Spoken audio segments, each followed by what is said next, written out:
देश के अन्नदाता अपने साथ हुई नाइंसाफी के विरोध में राजधानी के बॉर्डर पर खड़े हैं। उनका स्पष्ट तौर पर कहना है कि सरकार ने पूंजीपतियों को फायदा पहुंचाने के लिए जो कृषि कानून बनाए हैं उन्हें वापस लिया जाए। लेकिन प्रधानमंत्री कह रहे हैं कि भ्रम एवं अफवाह के आधार पर विरोध प्रदर्शन हो रहे हैं और प्रचार के जरिए भ्रम फैलाया जा रहा है।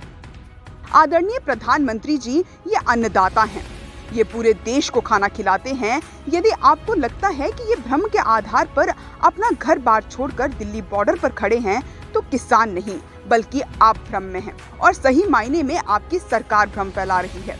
आप कह रहे हैं कि नए कृषि कानून से किसानों की उपज को बेचने के नए विकल्प मिलेंगे। किसान इस कानून के जरिए अब एपीएमसी मंडियों से बाहर भी अपनी उपज को ऊंचे दाम पर बेच पाएंगे। लेकिन आप ये नहीं बता रहे हैं कि आपने इस कानून के जरिए एपीएमसी मंडियों को एक सीमा में बांध दिया है और बड़े कॉर्पोरेट खरीदारों को लूट की खुली छूट दे दी है। अब वे बिना किसी पंजीकरण और कानून के दायरे में आए हुए किसानों की उपज खरीद बेच सकेंगे। ये खुली छूट आने वाले वक्त में एपीएमसी मंडियों की प्रासंगिकता को खत्म कर देगी।